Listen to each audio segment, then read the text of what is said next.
큰 은혜를 사모하라는 제목입니다.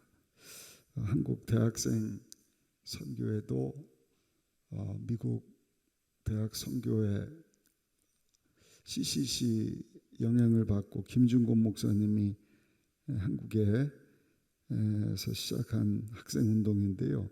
이 CCC 대학 선교회를 창시하신 분이 빌 브라이트라고 하는 목사님입니다. 이분은 성경 공부 교재 처음에 다루는 내용들을 보면 우리 인간을 세 종류로 구분을 하는데, 첫 번째가 자연인이고, 두 번째가 유교인이고, 세 번째가 영성인입니다. 자연인은 불신자입니다. 예수님을 알지도 못하고 세상 가운데 사는, 자기가 주인인 사람을 자연인이다. 그러다 복음을 듣게 됩니다. 예수님을 구주로 영접합니다.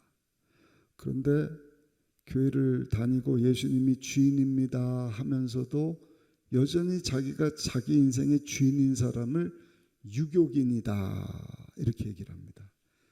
세상에 속한 모습 그대로 살지요. 영성인은 누군가? 이 사람은 예수님을 영접했을 뿐만 아니라, 주로 시인했을 뿐만 아니라 그 삶의 중심에 예수님을 딱 모시고 예수님이 자기 삶을 다 다스리도록 하는 삶을 사는 사람을 영성인이다라고 얘기를 합니다. 오늘날 교회 안에도 보면 영성인만 있는 게 아니라 육욕인들이 많습니다. 누구라고요? 유교인이? 내가 예수 믿습니다. 그 성경책도 가지고 교회 나오기도 하고 예배도 드리는 것 같은데, 그 삶을 보면 이게 세상 사람인지 자연인인지 하나님의 자녀인지 알 수 없을 정도로 자기가 여전히 삶의 모든 것을 다 컨트롤하고, 기도도 없어요.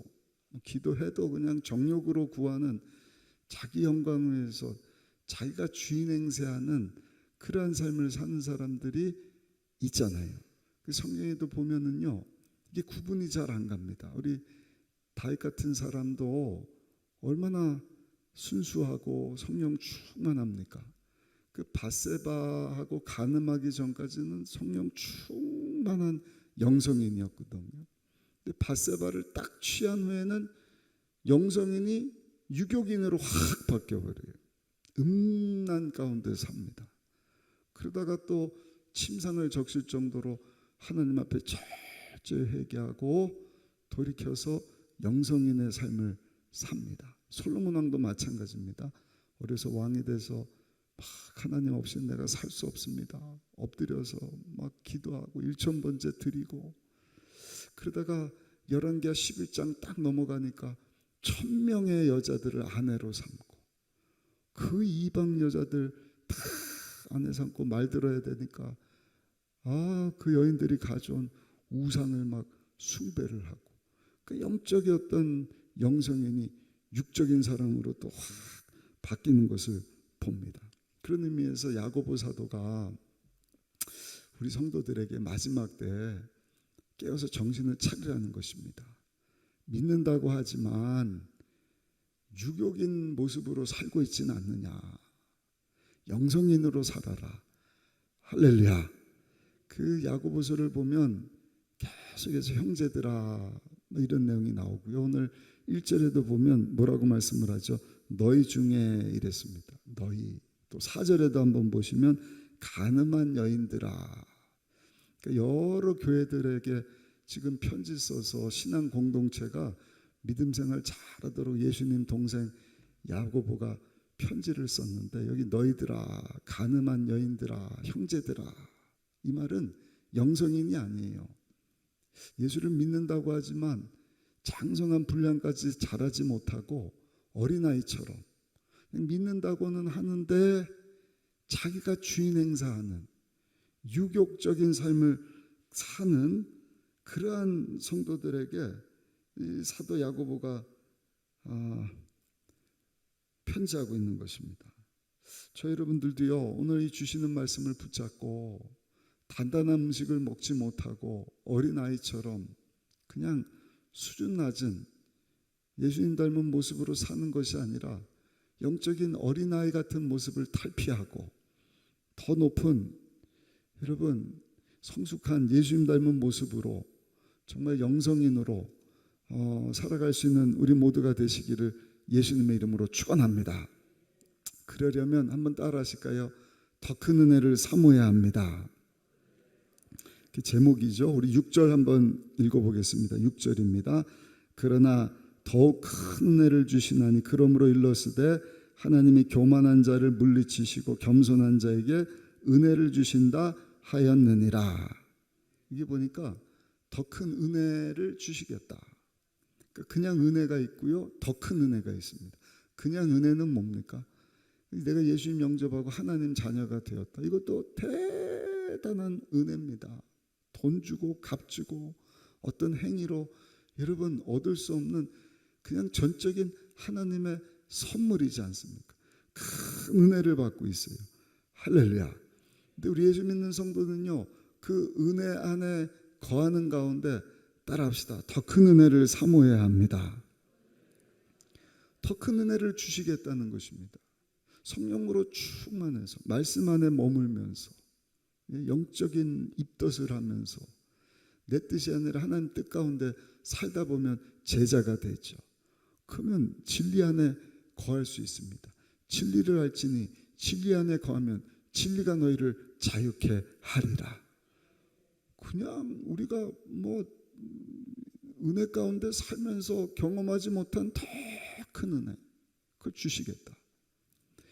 여러분, 벌새를 아시는지 모르겠어요. 벌새, 그 산이 화산 폭발로 인해서 만들어진 큰 화산, 그 산 위에 올라가면 제주도에 있는 그 한라산도 그렇고요, 그 위에 정상에 가면 분화구가 굉장히 크지 않습니까? 그 분화구 안에서 알을 까고 거기서 사는 새들을 벌새라고 합니다. 이 벌새 특징이 5cm밖에 안 돼요. 몸 크기가. 그러니까 이게 팔이 좀 큰 파리만 하지 않겠습니까? 근데 이 벌새는요, 분화구에서 태어나서 그 분화구 안에서만 지나는 것입니다. 그러니까 분화구 밖의 세상을 몰라요. 여러분, 더 큰 은혜를 경험하지 못하고 사는 사람은요, 마치 그냥 분화구 안에서 벌새처럼 그것이 전부인 것으로 알고 사는 그러한 사람인 것입니다. 그러다 보니까 어떻게 되는가? 시야가 좁아요. 그러니 다툽니다. 시기하고 질투하고. 바라기는 저 여러분들이 분하고 밖을 넘어서 하나님 베풀으신 은혜도 감사하고 놀라운 일이지만 그것보다 더 큰 은혜를 여러분 경험하면서 하나님 영광 위에서 이 마지막 때를 살아갈 수 있는 우리 모두가 되시기를 예수님의 이름으로 축원합니다. 근데 왜 더 큰 은혜를 사모하지 못하느냐? 정욕 때문이다. 우리 7절 한번 읽어보실까요? 7절 말씀 읽겠습니다. 1절 말씀입니다. 1절입니다. 너희 중에 싸움이 어디로부터 다툼이 어디로부터 나느냐? 너희 지체 중에서 싸우는 정욕으로부터 나는 것이 아니냐? 정욕은 쾌락입니다. 육을 입고 있기 때문에 육을 입고 있는 우리에게 있는 이 죄의 부패성, 그 때문에 욕심이 납니다. 2절 한번 보실까요? 2절입니다. 너희는 욕심을 내어도 얻지 못하여 살인하며 시기하여도 능히 취하지 못함으로 다투고 싸우는도다. 너희가 얻지 못함은 구하지 아니하기 때문이다. 구하여도 얻지 못하는 이유는 정욕 때문이다. 이 정욕이 참 우리를 힘들게 하는 것입니다. 정욕 가지고 살면 잘 될 것처럼 생각되지만 끝에 가서는 다 망하는 길이거든요. 그런 예화가 있지 않습니까? 어항에 물고기 2마리가 사는데 사이좋게 좀 지나다가 이제는 사이가 틀어졌어요. 그러니까 자기네들끼리 서로 그냥 저놈 좀 없어졌으면 좋겠다. 그러면 살만할 텐데. 근데 2마리 물고기 중에 1마리가 병이 들었는지 죽게 되지 않습니까? 그 남은 한 마리 물고기가 살았다, 살만한 세상이 왔다. 근데 웬걸요, 그 죽은 물고기 때문에 그 물이 오염돼 갖고요, 그 살았다고 신나하던 그 물고기까지 같이 죽게 되었다는 것입니다. 이게 자기 욕심 가지고 육신의 정욕 가지고 사는 사람의 결론이지 않습니까? 이런 사람은요, 기도할 때도요, 자기 중심이에요. 그냥 기도한다고 모였는데 들어보면 다 자기 위한 기도예요. 그래서 뭐라고 말씀을 합니까? 2절에 그렇게 정욕 가지고 구하는 기도는 하나님께서 응답 주시지 않는데 자기를 위해서 정욕으로 쓰려고 잘못 구하기 때문이다. 아예 4절에는 보니까요, 이 가늠한 여인들아 이렇게 얘기를 합니다. 우리 4절 한번 보겠습니다. 가늠한 여인들아, 세상과 벗된 것이 하나님과 원수됨을 알지 못하느냐. 그런즉 누구든지 세상과 벗이 되고자 하는 자는 스스로 하나님과 원수되는 것이니라. 정욕으로, 유교인으로, 모양은 크리스찬이고 교회도 나오고 뭐 예배도 드리고 기도도 하고 뭐 봉사도 하고, 근데 그 마음의 중심을 들여다보니까 정욕으로 그냥 꽉 가득 차 있는 거예요. 야고보 사도는 이 가늠한 여인들아 그랬습니다. 예수님을 주라 모시고 예수님과 함께 교제하면서 그 안에서 기쁨을 얻어야지, 입으로는 주여 주여 하면서 그 내면을 들여다보니까 온갖 정욕으로 가득해서 부패하고 시기하고 질투하고 싸우고, 기도해도 자기 위하여서만 막 기도하는 그런 사람들, 가늠한 여인들아.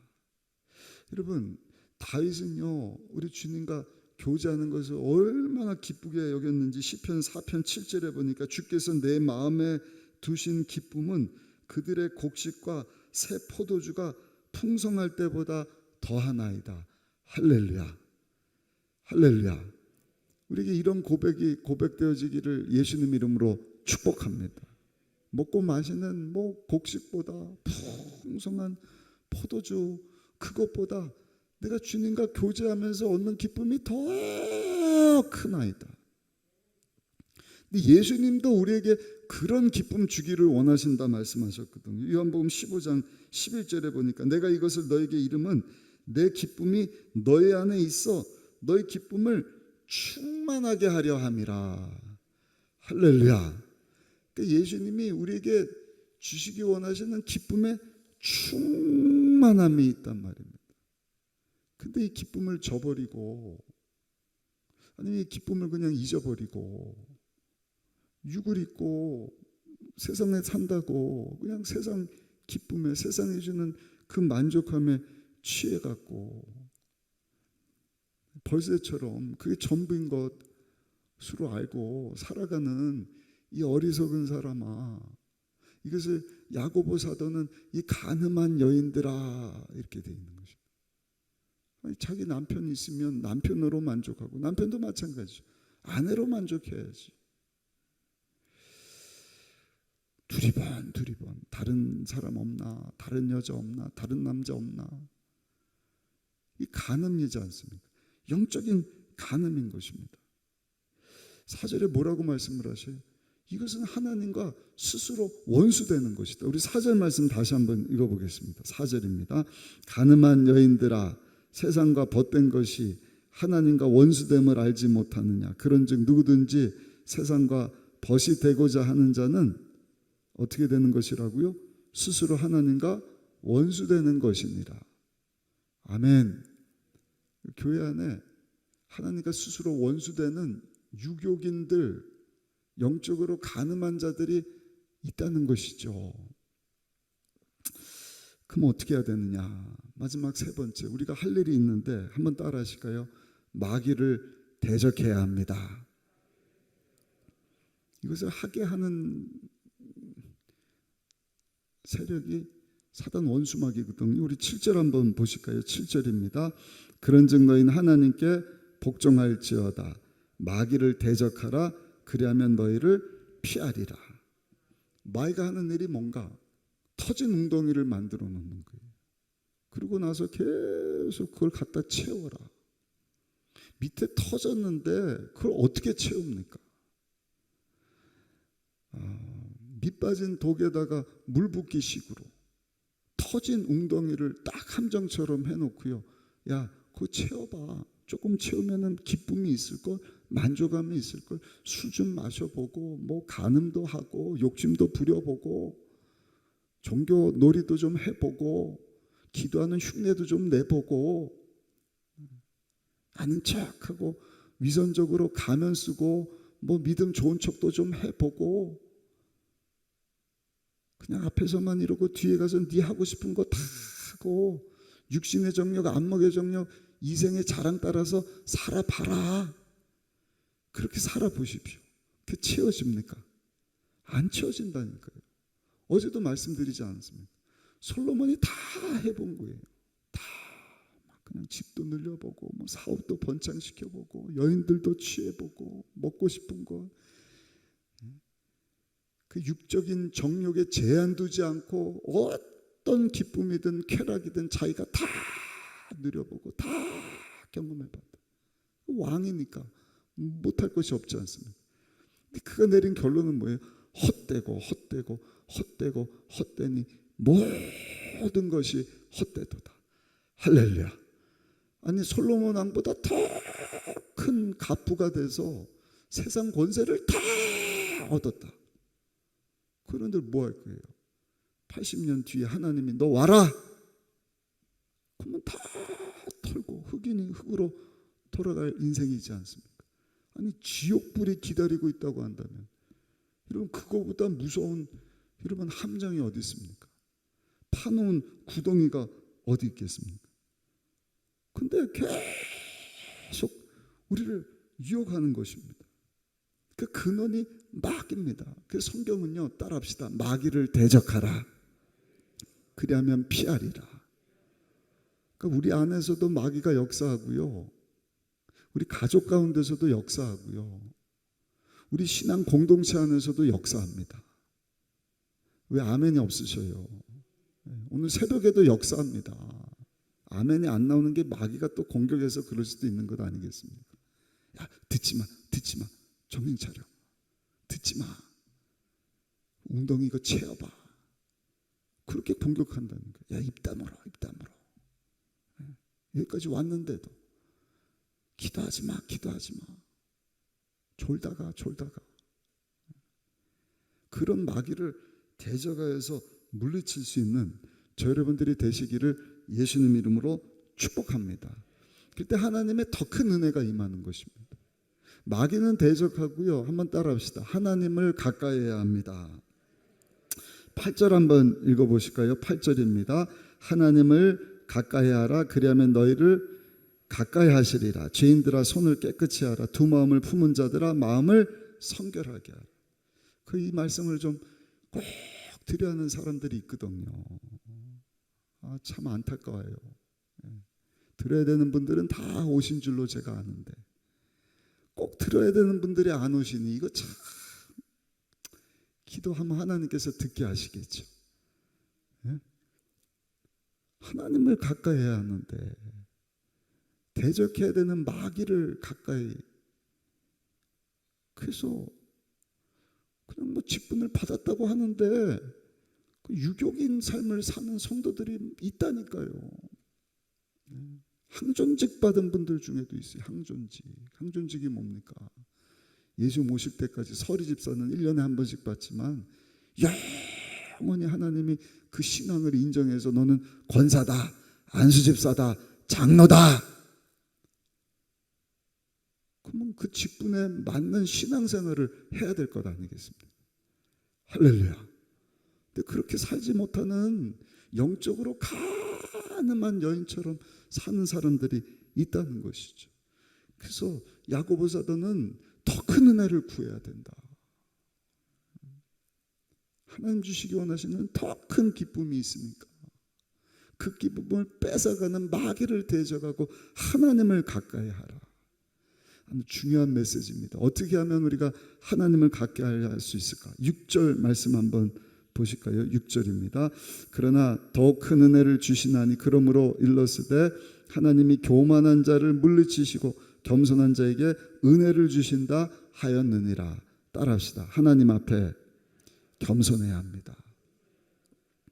교만하면 하나님이 물리치셔요. 저도 교만한 사람 별로 안 좋아하거든요. 잘나면 얼마나 잘났다고. 저도 오래 살진 않았지만 뭐 잘난 사람 많이 보지 않았겠습니까?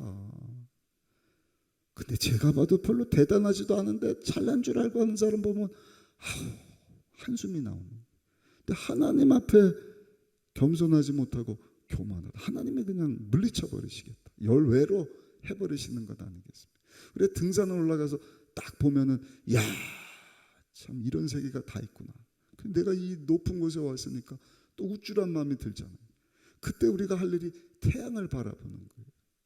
그 우쭐한 마음이 태양을 바라보는 순간 야, 나는 또 아무것도 아닌 존재구나. 그 태양을 만드신 하나님 앞에 여러분 우리가 어떻게 교만할 수가 있겠어요? 감사한 것은 하나님 앞에 겸손할 때, 그러면서 하나님 앞으로 주의 벌을 이제 회개하며 가까이 나갈 때 하나님 우리에게 더 큰 은혜를 주시고 하나님 우리를 높여 주시겠다. 우리 10절 한번 보실까요? 10절입니다. 주 앞에서 낮추라. 그러면 주께서 너희를 높이시리라. 더 큰 은혜 주시는 것입니다. 하나님께 나갈 수 있는 방법 또 한 가지 따라합시다. 하나님 말씀에 절대로 복종해야 합니다. 아주 중요한 말씀, 우리 7절 한번 읽어보겠습니다. 7절입니다. 그런즉 너희는 하나님께 복종할지어다. 마귀를 대적하 그리하면 너희를 피하리라. 어떻게 하라고요? 하나님께 복종해라. 하나님 말씀에 순종하라. 어린 자녀를 둔 한 남성이 있었는데 아버지하고 관계가 안 좋아요. 왜냐하면 아버지가 알코올 중독자거든요. 그러니까 어려서부터 보여준 모습은 와서 술 먹고 행패 부리고 어머니 굿하고 자식들 때리고, 그러니까 어려서부터 아버지에 대한 막 원한 같은 것이 쌓여 있는 거예요. 그때 이제 장성해서 결혼해서 두 아이를 뒀는데 아버지를 도저히 용서할 수가 없는 거예요. 근데 교회만 가면 목사님이 용서하십시오, 용서하십시오. 또 어버이 주일 같은 경우는 뭐라 그래요? 부모님이 없었으면 우리가 있을 수 있습니까? 그러니까 부모님이시기 때문에라도 그냥 부모님을 공경하는 것이 하나님의 뜻이니까 부모님을 용서하고 부모님을 사랑하고 부모님을 공경하십시오. 도저히 용서가 안 되는데 하나님이 그렇게 말씀하시니까 이 젊은 집사님이요, 그 말씀에 순종해야겠다. 어버이날 두 아이들 뒤에 태우고 어머니 뒷자리에 앉게 하고 아버지는 앞자리 조수석에 태우고 이렇게 좋은 곳에 이제 식사하러 가는데요, 여행을 가는데 옆에 있는 아버지가 뒤에 애들 들으라고 그러더래요. 얘들아, 할아버지는 지금까지 한 번도 다른 사람한테 패 끼친 적이 없다. 다른 사람을 그냥 괴롭힌 적도 없고 다른 사람 돈 떼먹은 적도 없고 할아버지는 아주 좋은 훌륭한 할아버지다. 그러니까 이걸 듣는 이 아들이 막 부글부글 올라오는 거예요. 그래서 옆에 있는 아버지한테 그랬대. 아버지, 다른 사람들한테 남들한테는 그랬을지 모르지만 어머니는 괴롭혔잖아요. 우리는 아버지가 막 구타했잖아요. 아버지 술 좀 그만 드시고요, 어머니 좀 그만 괴롭히셔요. 그냥 좋은 의도로 다 용서하고 이제 같이 자녀들하고 여행 가려고. 근데 그 얘기를 듣고 조수석 앉아있던 아버지가요, 운전한 아들을 그냥 주먹을 날려버린 거예요. 내리막길인데 얻어맞고 막 정신이 없으니까 이 큰일 났다, 이게 어떡하지 막 이러고 있는데 아버지가 막 그래 너 뭐 어쩌고 어째 죽고 살자, 오늘 죽자, 너 죽고 나 죽자 뭐. 코를 깨물라고 막 그래갖고 손으로 저지하다가 손을 여러분 피를 철철 흘리고, 뭐 여행이고 뭐가 있습니까? 그냥 병원 가고 치료받고 2달이 지나도록 이 손이 낫질 않는 거예요. 그러니까 아버지 안 그래도 용서하기 힘든데 겨우 말씀 듣고 용서하려고 그랬는데 그런 아버지가 용서가 됩니까?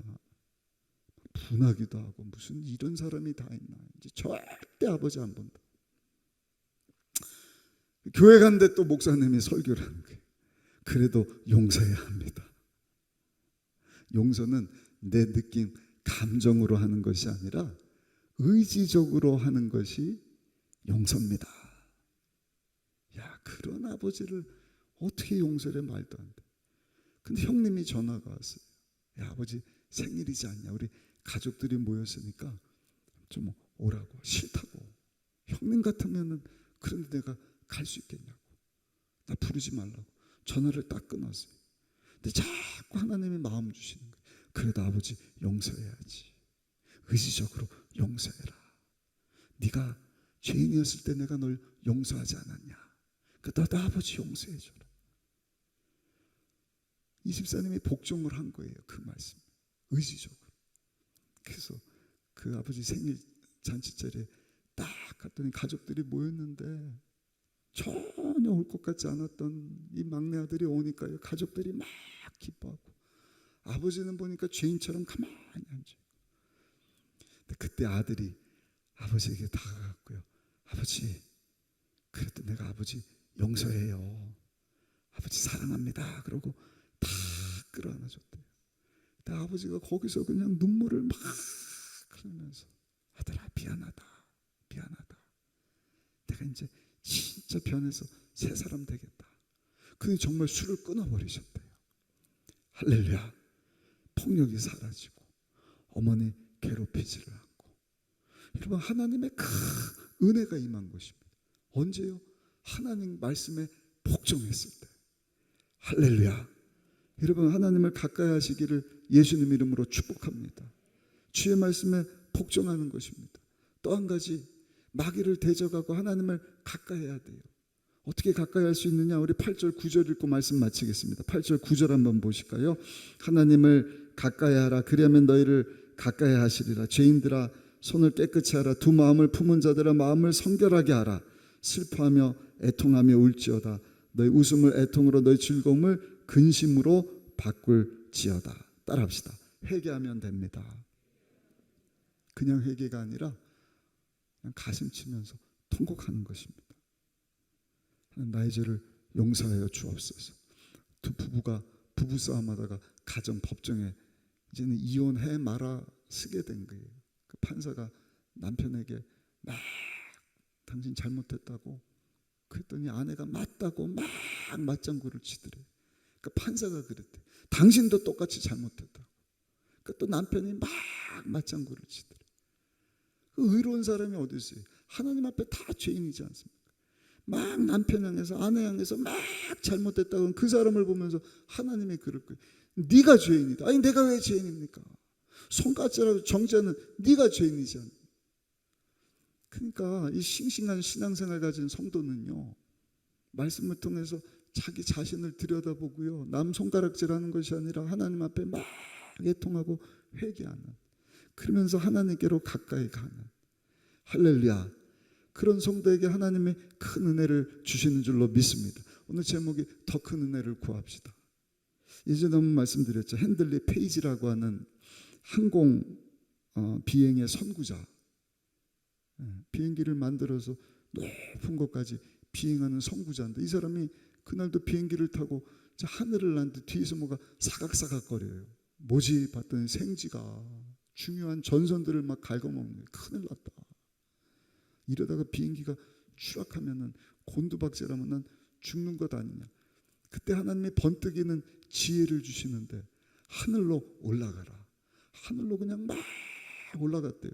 그때 사각사각 소리가 사라진 거예요. 그래서 다시 무사히 착륙을 해서 보니까 그 생쥐가요 산소 부족으로 뒷좌석에 죽어 있는 거예요. 여러분 이 마지막 때 어떻게 하면 싱싱한 신앙생활을 가지고 육적인 모습으로 사는 것이 유격적인 성도가 영적인 삶을 살아갈 수 있느냐. 더 큰 은혜를 구하시고 마귀를 대적하고 하나님의 큰 은혜를 구하면서 하나님께로 높이 높이 올라가셔야 돼요. 아멘이십니까? 그럴 때 여러분 우리를 죽이고 도적질 멸망시키는 사단 원수마귀 악한 것이 다 떠나가는 줄로 믿습니다. 하나님을 가까이 하는 건 뭐라고요? 하나님 앞에 겸손하기를 바라고 하나님 말씀에 순종하시기를 바라고, 세 번째, 여러분들의 죄를 통회하고 자복하며 더 큰 하나님의 은혜를 구하고 세상 기쁨과 비교할 수 없는 우리 주님이 주시기 원하시는 그 기쁨 가운데 여러분 정말 죄를 이기고 세상을 이기고 하나님 영광에서 귀하게 쓰임받고 영광 돌리는 삶 살아가는 우리 모두 되시기를 예수님 이름으로 축원합니다.